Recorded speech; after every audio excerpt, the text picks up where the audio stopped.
Students, welcome to सेफिया online classes. कैसे हैं आप सभी स्टूडेंट्स? मैं उम्मीद करता हूं कि आप बहुत अच्छे से होंगे। तो चलिए स्टूडेंट, आज हम इस वीडियो में आपके लिए टॉप 50 क्वेश्चंस ऑफ वॉइस मतलब एक्टिव पैसिव लेकर आए हैं। सबसे पहले इसी क्रम में हम क्वेश्चन नंबर 1 स्पॉटिंग एरर देख लेते हैं। सबसे पहले देखिएगा स्टूडेंट्स, यहाँ पर क्वेश्चन नंबर 1 है आपका, all the furniture is about to be buy today. Student, ये यहाँ पर जो सी पार्ट है हमारा, यहाँ पर इन्होंने इसमें बाई लिखा है। बाई हमारी यहाँ पे फर्स्ट फॉर्म है और किसी भी सेंटेंस को एक्टिव से पैसिव बनाते समय हम वर्ब की थर्ड फॉर्म का इस्तेमाल करते हैं। ये इसका प्रिंसिपल फॉर्मूला होता है, आप सभी को इसके बारे में पता है। तो स्टूडेंट, यहाँ पर सी पार्ट में अगर हम बाई के प्लेस पर BOUGST बोट लिख देंगे इसकी थर्ड फॉर्म, तो ये सेंटेंस हमारा ग्रामेटिकल करेक्ट हो जाएगा। क्वेश्चन नंबर 2 देखिएगा, this question can ask in the examination. Student, यहाँ पर बी पार्ट में एरर है, ये होगा can be asked. This question can be asked in the examination. ये सवाल, ये क्वेश्चन परीक्षा में पूछा जा सकता है, तो यहाँ पर बी पार्ट में एरर है, कैन बी आस्क्ड होगा। क्वेश्चन नंबर 3 देखिएगा, I want my book to be publish under this publication. तो स्टूडेंट, यहाँ पर देखिएगा, मैं चाहता हूं कि जो मेरी पुस्तक है वो इस प्रकाशन के अधीन मतलब इसके अंडर में प्रकाशित की जाए। तो स्टूडेंट, यहाँ पर टू बी के बाद में हम वर्ब की थर्ड फॉर्म यूज करेंगे। आपका सी पार्ट में एरर है, तो यहाँ पर स्टूडेंट आपका पब्लिश्ड होगा। तो पब्लिश्ड करने से हमारा सेंटेंस ग्रामेटिकल करेक्ट हो जाएगा। I want my book to be published under this publication, this sentence is correct. Question number 4 देखिएगा, he has sent to America for higher education. उसे उच्च शिक्षा के लिए अमेरिका भेजा गया है। तो स्टूडेंट, यहाँ पर हैज बीन सेंट होगा, क्योंकि जब हम प्रेजेंट परफेक्ट टेंस का एक्टिव से पैसिव बनाते हैं तो वहां पर हैज बीन, हैव बीन के बाद में वर्ब की थर्ड फॉर्म लगाते हैं, तो यहाँ पर हैज बीन होने से सेंटेंस हमारा करेक्ट हो जाएगा। ये क्वेश्चन नंबर 5 देखिए student, by whom was this letter wrote on Monday. Student, यहाँ पर आपकी थर्ड फॉर्म आएगी, सी पार्ट में रिटन होगा, तो ये सेंटेंस बन जाएगा, by whom was this letter written on Monday.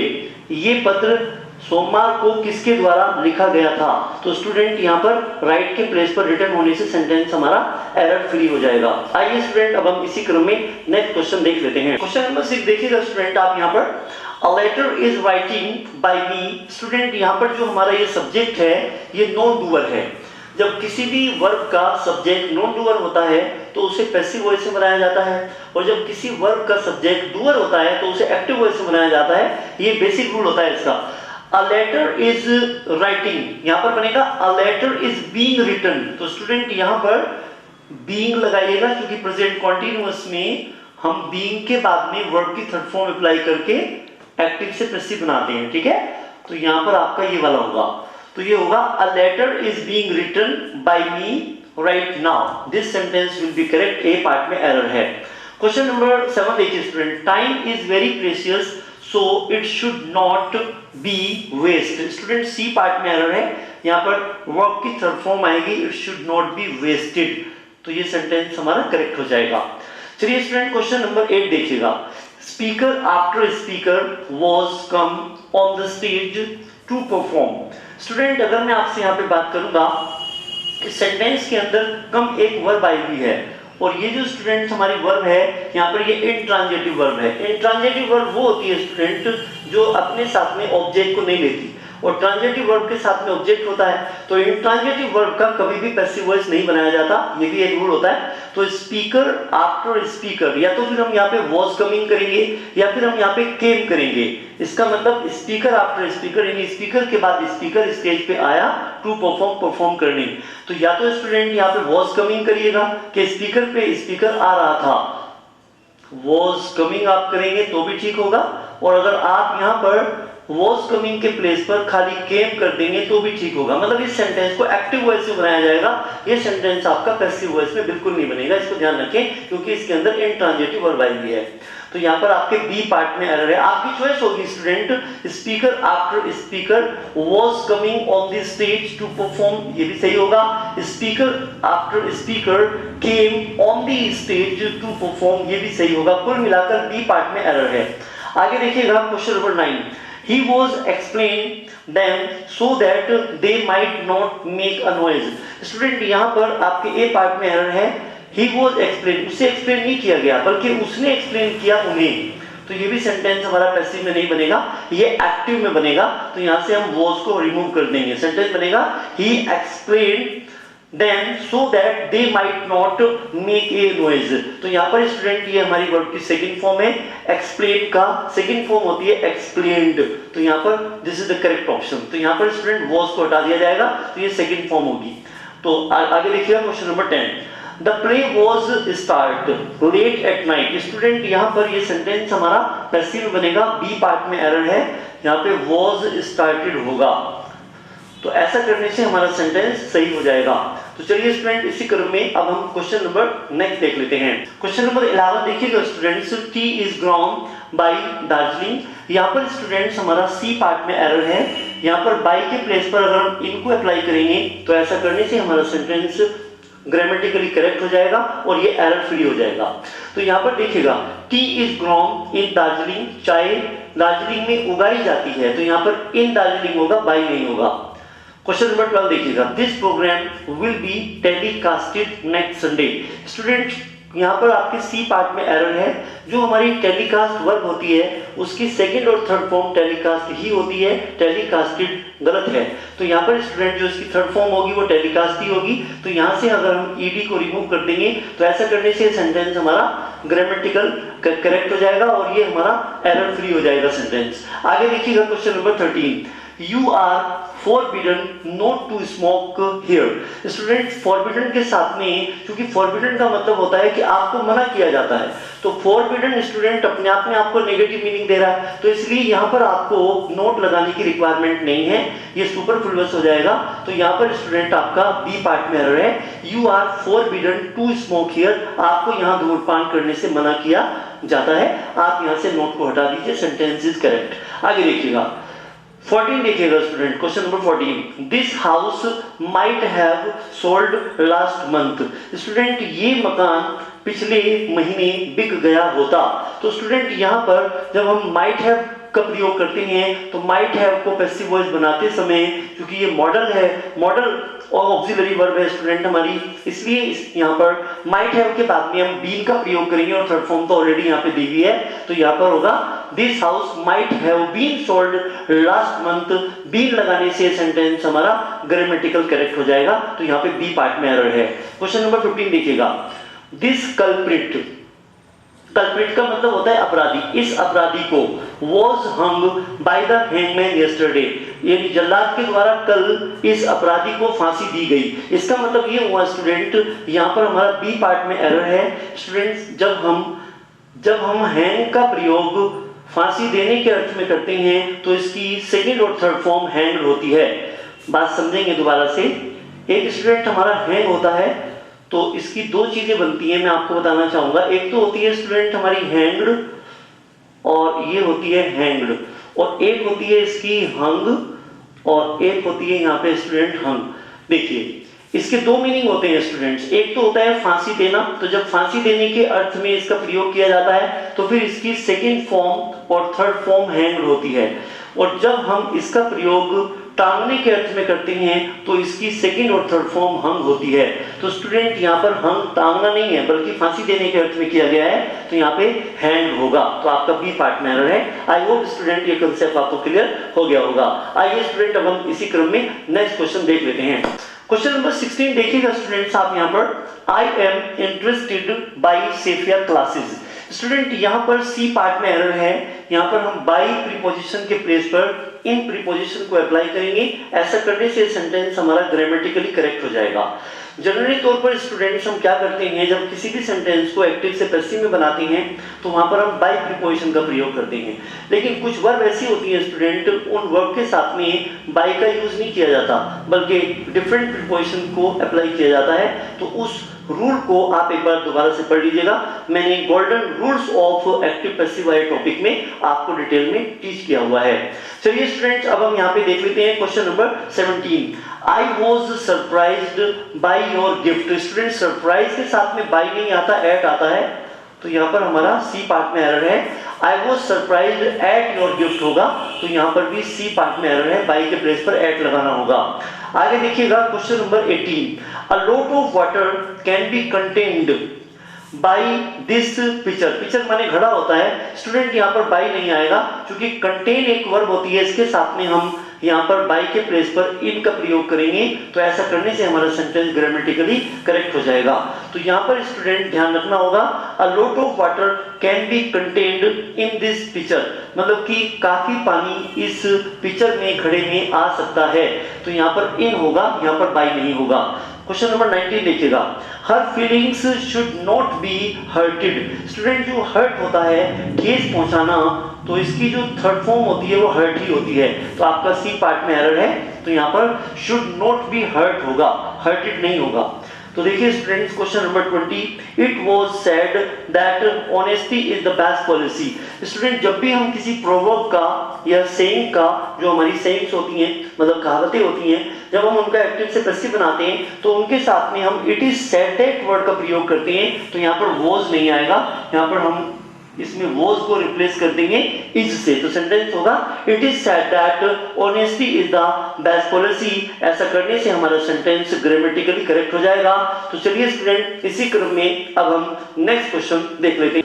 Sentence improvement में स्टूडेंट आप यहाँ पर क्वेश्चन नंबर 1 देखिएगा पहले, The chairman praised the activities performing by the company। Student यहाँ पर by the company दिया हुआ है, इसका मतलब इस सेंटेंस को हमें पैसिव वॉइस में बनाना होगा।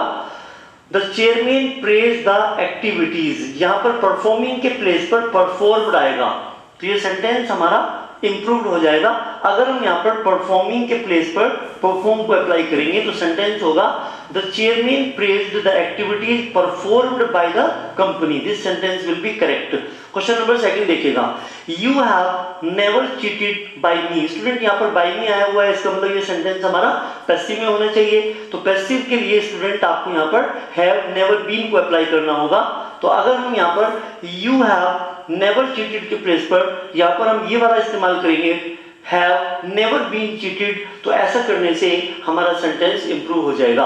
आगे देखिएगा student question number 3, the tree was cutting by that old man. देखिए द ट्री वॉज कटिंग मतलब पेड़ काट रहा था, नहीं पेड़ नहीं काट रहा था बल्कि पेड़ को काटा जा रहा था उस ओल्ड मैन के द्वारा, तो ये हमारा पैसिव सेंटेंस है। तो यहाँ पर ये होगा हमारा the tree was being cut, तो यहाँ पे बीइंग कट को अप्लाई करना पड़ेगा क्योंकि पास्ट कंटिन्यूअस का जब हम पैसिव वॉइस बनाते हैं तो वॉज वर्ड के बाद में बीइंग लगाते हैं, उसके बाद में वर्ब की थर्ड फॉर्म लगाते हैं, तो यहाँ पर हमारा ए ऑप्शन ठीक होगा। क्वेश्चन नंबर 4 देखिएगा स्टूडेंट, यहाँ पर this house was burned by the fire. Student यहाँ पर बाय नहीं आएगा, यहाँ पर इन का यूज किया जाएगा, तो ये सेंटेंस हमारा इंप्रूव हो जाएगा। This house was burned in the fire, तो यहाँ पर बाय के प्लेस पर इन लगाइए, sentence will be 100% correct. Question number 5 देखिएगा, men like to be flattered by women। Student यहाँ पर इस सेंटेंस को हम इस तरीके से बनाएंगे क्योंकि पैसिव बनाना पड़ेगा क्योंकि यहाँ पे by आया हुआ है, तो यहाँ पर सेंटेंस बनेगा men like to be flattered by women। इसका मतलब क्या हुआ स्टूडेंट, फ्लैटर का मतलब होता है चापलूसी करना, यानी पुरुष पसंद करते हैं महिलाओं के द्वारा उनकी चापलूसी की जाए, तो इसका मतलब यहाँ पे टू बी फ्लैटर्ड होगा, और ये आपके परीक्षाओं में पूछा हुआ क्वेश्चन है। This is very important question.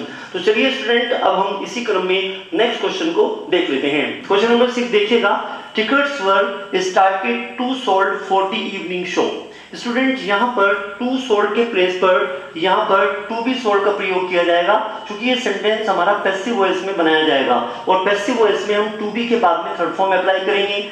एक बात समझिए स्टूडेंट, यहाँ पर टिकट्स वर स्टार्टेड, टिकट को शुरू किया गया, टू बी सोल्ड बेचना, for the evening show ticket खुद नहीं बिकेंगे बल्कि उनको किसी के द्वारा बेचा जाएगा, तो यहाँ पर ये पास्ट टेंस में है, इसका मतलब टिकट्स को शुरू किया गया बेचना इवनिंग शो के लिए, तो किसी के द्वारा शुरू किया गया होगा ना, तो इसलिए यहाँ पर टू बी सोल्ड आएगा। ये सेंटेंस हमारा पैसिव वॉइस में बनेगा, तो ये ऑप्शन करेक्ट होगा। क्वेश्चन नंबर 7 देखिएगा, whom were you given permission to enter this room। Student यहाँ पर जब भी कि सेंटेंस में हमारा एक्टिव वॉइस में who होता है तो उसे पैसिव वॉइस बनाते समय who को by whom में कन्वर्ट कर दिया जाता है, तो स्टूडेंट यहाँ पर by whom वाला ऑप्शन बिल्कुल करेक्ट होगा। by whom were you given permission to enter this room, आपको किसके द्वारा रूम में प्रवेश करने की परमिशन दी गई। तो स्टूडेंट यहाँ पर whom के प्लेस पर by whom लगाइएगा, sentence will be improved. Question number 8 देखिए student, being a very fast worker he is always liking by the colleagues. Colleagues होते हैं स्टूडेंट सहकर्मी, जो हमारे किसी भी कंपनी में, किसी भी फैक्ट्री में, किसी भी स्कूल में या किसी भी जगह पर हमारे साथ में काम करते हैं तो उन्हें हम सहकर्मी कहते हैं, तो हमारे कलीग्स होते हैं, ठीक है ना। तो स्टूडेंट्स यहाँ पर देखिएगा, being a very fast worker he is always liking की प्लेस पर यहाँ पर लाइक्ड का प्रयोग किया जाएगा, तो हमारा ऑप्शन यहाँ पर ए करेक्ट होगा। तो सेंटेंस बनेगा being a very fast worker he is always liked by the colleagues. Question number 9 देखिएगा, whom is liked by the principal in the class। Student अगर किसी सेंटेंस में हमारे एक्टिव वॉइस में हु आता है तो पैसिव वॉइस में हु को whom में कन्वर्ट किया जाता है। अगर हमारे किसी एक्टिव सेंटेंस में whom होता है तो पैसिव वॉइस में उसे who में कन्वर्ट किया जाता है। तो आपको ध्यान रखना है। तो यहाँ पर students whom is liked by the principal in the class ये गलत है, क्योंकि स्टूडेंट ये whom हमारे एक्टिव सेंटेंस में रहा होगा, इसीलिए इसको पैसिव में कन्वर्ट करने के लिए हमें यहाँ पर who का प्रयोग करना पड़ेगा। तो सेंटेंस बनेगा who is liked by the principal in the class। This option will be correct. आगे देखिएगा, do not give your advice until you are asked to. देखिए, अपनी सलाह मत दीजिए जब तक कि आपसे ना मांगी जाए, जब तक कि आपसे सलाह के लिए ना कहा जाए कि भाई अपनी सलाह दे दीजिए, ठीक है ना। अपने आप से अपनी सलाह मत दीजिएगा, जब सलाह दीजिए जब आपसे कोई मांगे। तो इसका मतलब don't give your advice until you are asked होगा। तो स्टूडेंट यहाँ पर अपना आंसर आस्क्ड होगा। ये सेंटेंस आपसे पैसिव में बनाया जाएगा, तो यहाँ पे यू आर आस्क्ड टू अगर हम करेंगे तो ये सेंटेंस हमारा ग्रामेटिकली इंप्रूव हो जाएगा। तो चलिए स्टूडेंट्स, अब हम इसी क्रम में क्वेश्चन नंबर 3 देख लेते हैं। क्वेश्चन नंबर 3 देखिएगा स्टूडेंट, यहाँ पर tick the correct passive voice. यहाँ पर स्टूडेंट्स आपको एक एक्टिव सेंटेंस मिलेगा और आपको इन ऑप्शन में से जो करेक्ट पैसिव वॉइस होगा वो वाला ऑप्शन आपको वहां पे सिलेक्ट करना होगा, उसे आपको छांटना होगा। तो चलिए स्टूडेंट्स, यहाँ पर देख लेते हैं रन फास्ट जो हमारा एक्टिव सेंटेंस है, देखते हैं इसका पैसिव वाला ऑप्शन कौन सा करेक्ट होगा। तो करेक्ट ऑप्शन को हमें फाइंड आउट करना होगा। तो चलिएगा, you are requested to run fast, you are commanded to run fast और you are advised to run fast। देखिए स्टूडेंट्स, run fast यहाँ पर ऑर्डर का भाव है, मतलब यहाँ पे सेंस ऑफ ऑर्डर है इस सेंटेंस में, और सेंस ऑफ ऑर्डर जो होती है स्टूडेंट हम उसे सेंस ऑफ कमांड भी कहते हैं, तो बात एक ही है।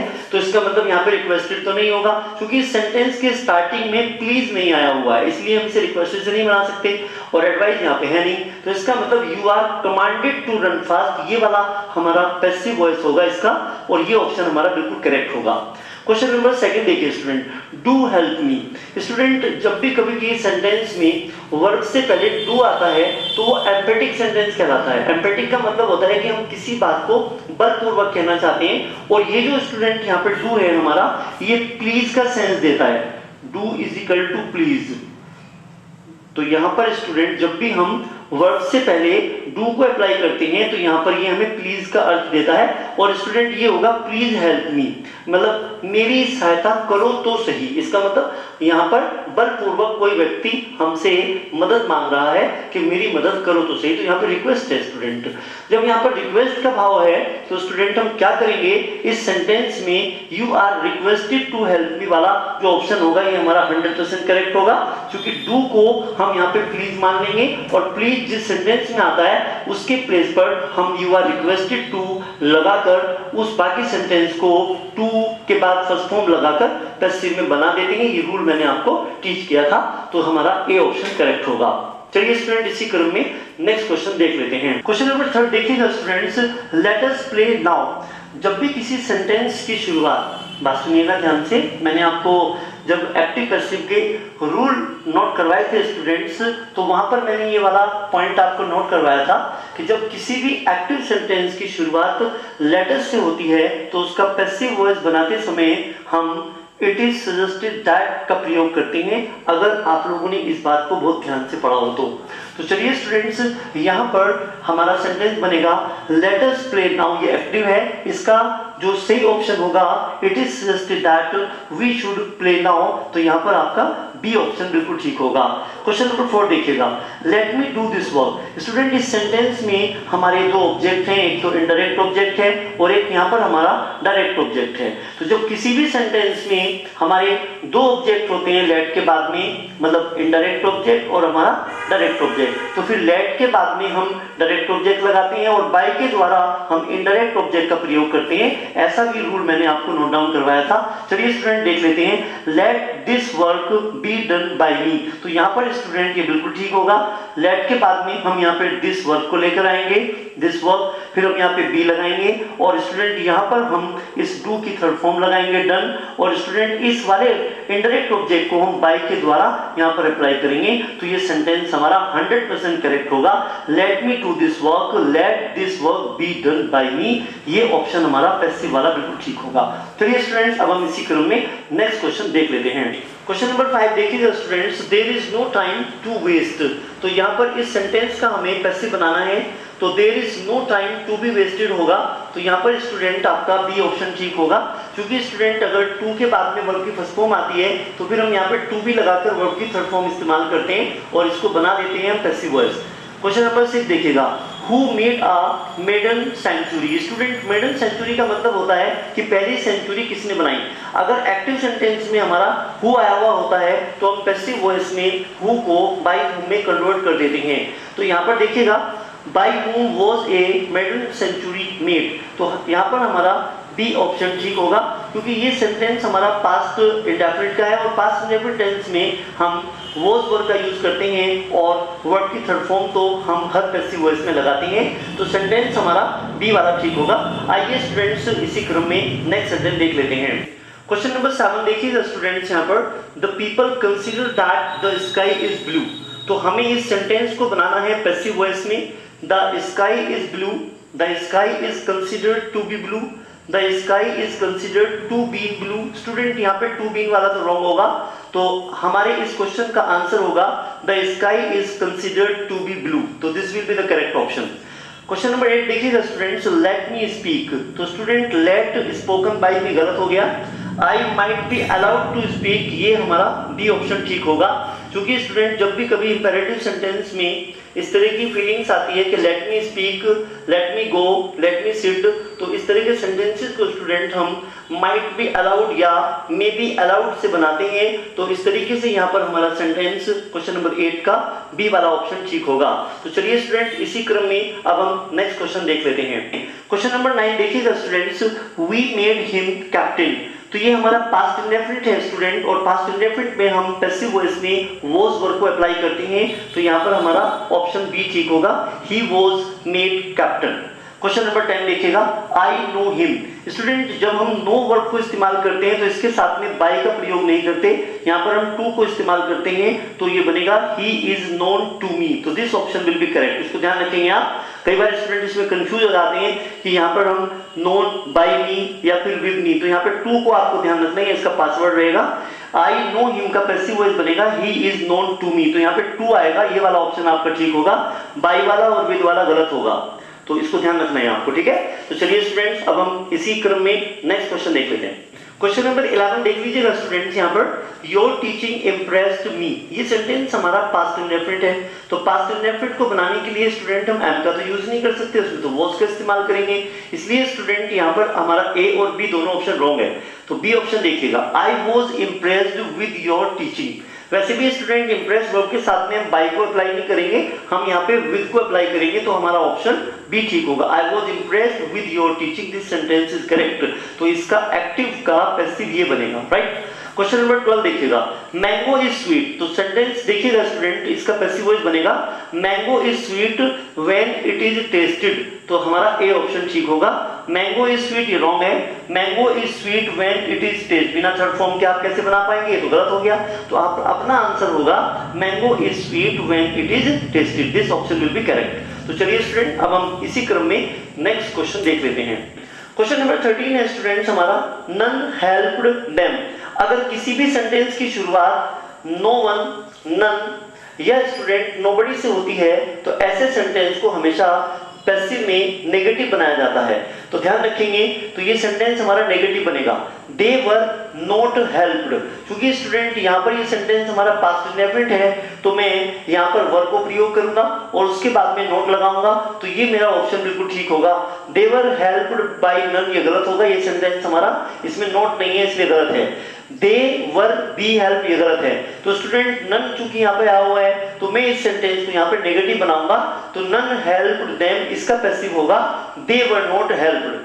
क्वेश्चन नंबर 14 देखिएगा, never tell a lie. Student never वाले वाक्य को जब हम पैसिव में बनाते हैं तो कभी भी नेवर वाले वाक्य को फॉरबिडन से नहीं बनाया जाता। नोट वाले सेंटेंस को हम फॉरबिडन से बना सकते हैं, लेकिन स्टूडेंट नेवर वाले वाक्य को हम कभी भी फॉरबिडन से नहीं बना सकते। इसकी डिटेल आप golden rules of active passive के टॉपिक में देख लीजिएगा। तो student never tell a lie, you are requested to tell a lie, गलत हो गया।